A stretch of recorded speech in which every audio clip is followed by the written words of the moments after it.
What's going on there, YouTube, and welcome back to another comic book video. Okay, so we are going to continue our coverage over Acts of Vengeance. Now, when it came to Acts of Vengeance, it was a massive crossover that was given to us in the late 1980s, early 1990s. Matter of fact, 89 and 90. But when it came to Acts of Vengeance, the whole idea of this crossover was to see our heroes being able to fight against characters they don't usually fight against. So for example, you have Spider-Man fighting against Magneto. You have Wolverine fighting against Tiger Shark, and the list goes on. Now, in our last video, we had talked about the Punisher fighting against Dr. Doom, and that was the first story arc for the Punisher in Acts of Vengeance. But he had a second story arc where he was attacked by another villain that's usually fighting against Daredevil.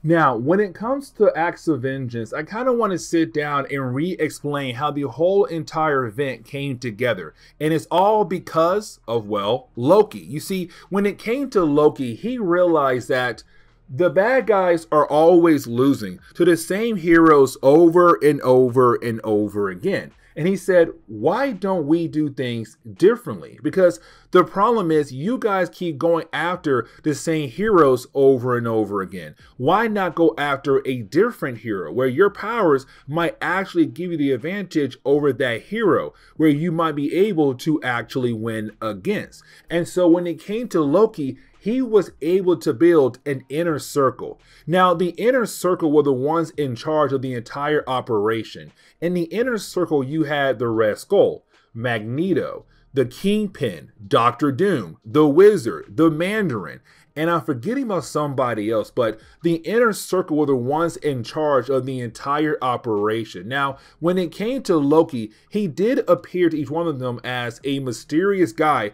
who said that he'll be their servant. And so in the eyes of the inner circle, they're the ones in charge of the entire operation. But in reality, it's Loki in charge. It's Loki using them as a way to accomplish his goal, which is to get rid of the Earth heroes. Now, in our last video, we had actually talked about the idea of Dr. Doom going after the Punisher. And here's the reason why. So when it came to Doom, he had a bet with the Kingpin. He believed that he had the ability to take out the Punisher very easily. You see, when it came to Doom, he realized that there are two characters who are always causing problem for the Kingpin: Daredevil and the Punisher. Now, when it came to the Punisher, he was costing the Kingpin a lot of money.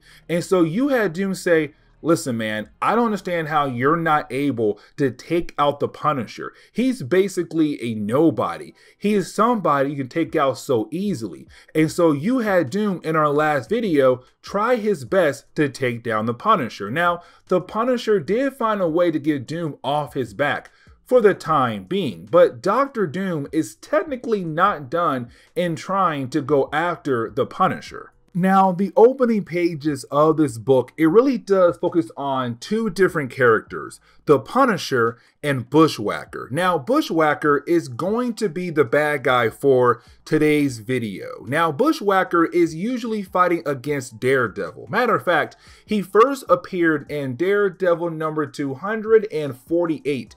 If I remember correctly. But when it comes to Bushwacker, he used to be a pastor, but he left that life behind and became working for the CIA. And then they gave him a cybernetic arm. Now, here's the thing, guys.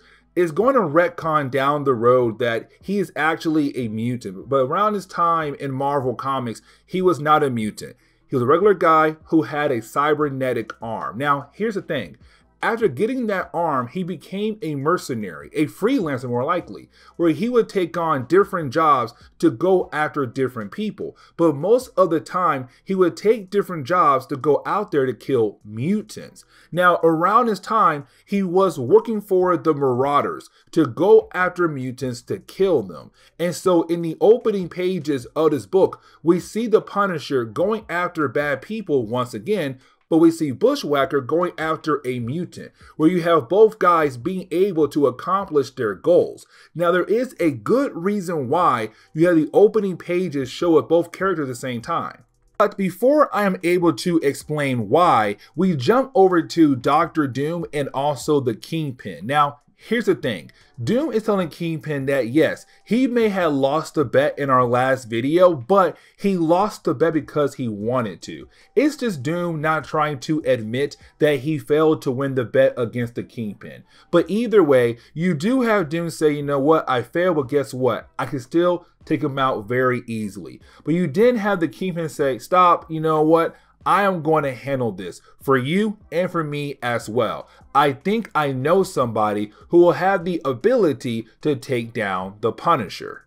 Now, when it comes to Bushwacker, he does go back home. Now, I want you guys to know this right here. When it comes to Bushwacker, he is constantly moving across the country to new homes. And the reason why? Because he's wanted by the law. Now, when it comes to his wife, she tells him that she is tired of always being on the run and having to move to new homes almost every month. Now, when it comes to Bushwacker, he's not listening. And the reason why? Because he's watching the news. And here is the reason why. You see, he wants to see if the news is going to talk about him and what he did. Because recently, he just killed off an innocent mutant who was an artist who was just showing off her artwork, but he killed her off. Why? Because someone paid him to.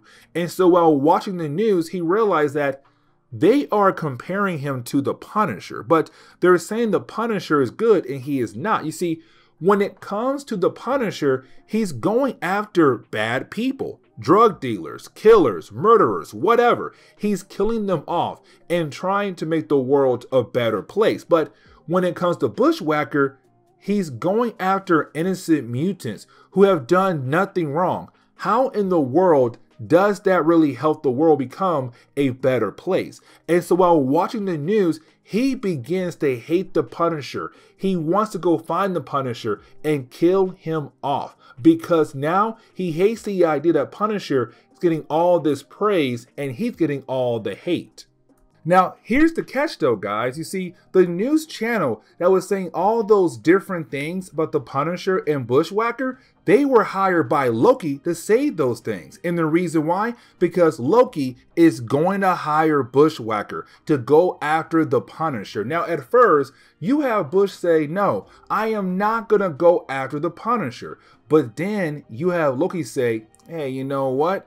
You know why you should go after the Punisher?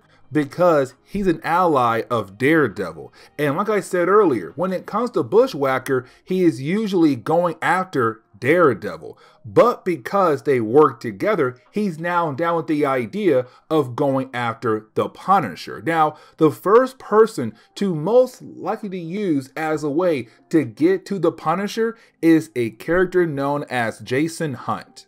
Now, when it comes to Jason Hunt, he's not really a big-time character in Punisher comics. His father was also killed in the same incident that killed off the Punisher's family that made Frank Castle into the Punisher. Now, when it came to Jason, this book right here, he died off page by Bushwacker. You have Bushwacker use Jason as a way to collect information about the Punisher, to hopefully find the Punisher and bring him down. You see, when it comes to Bushwacker, he was able to learn from Jason that the Punisher always goes back to the park where his family was killed off at on the anniversary of their death.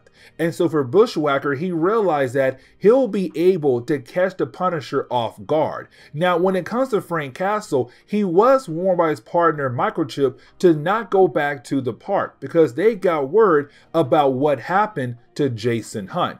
But for the Punisher, he has to go back. It's the anniversary of where his family was killed off at. Except when he arrives there, he is ambushed by Bushwacker. Now, when it comes to Bushwacker, he's able to pull off this attack so easily. And the reason why? Because the Punisher was not ready, especially for a guy who has a cybernetic arm. And so it seems like the Punisher is about to lose a battle against Bushwacker.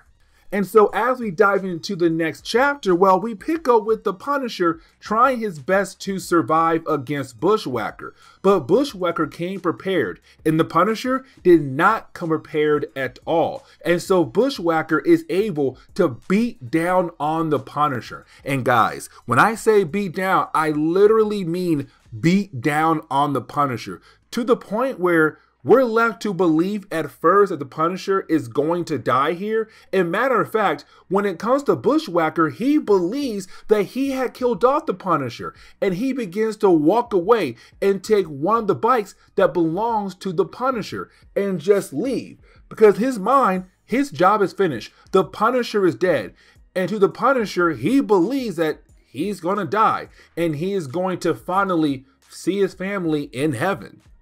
And it seems like the Punisher is on the verge of death because he is confronted by his wife, but she tells him it's not your time. Like, go back down there and continue your work and keep it going. And so when it comes to Punisher, when he wakes up, Microchip found him. Now remember, when it comes to Microchip, he's kind of like the Punisher's right-hand man when the Punisher needs technology or some kind of info on somebody. But either way, he found the Punisher and was able to save his life.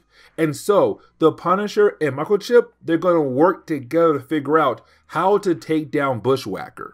But when we jump over to the Kingpin and Dr. Doom, well, they're getting word that, hey, the Punisher is still alive. The guy you hired did beat down on the Punisher, but he believed that he killed off the Punisher. But yeah, the Punisher is still alive. Now, for Dr. Doom, this is hilarious because these two guys had a bet.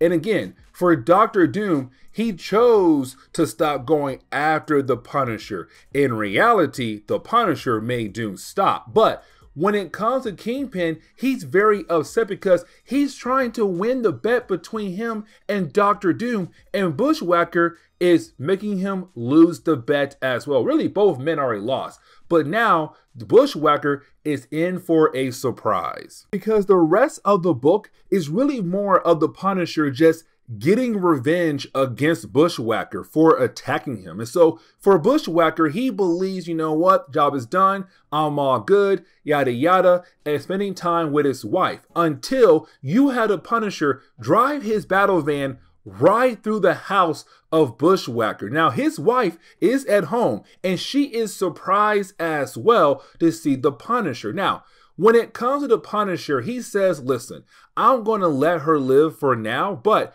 I feel like I should kill her off as well, because she knows what her husband does. She basically covers for him almost any time he's out for a job. And that right there is aiding him. And so she should also be killed off. But his main focus is Bushwacker.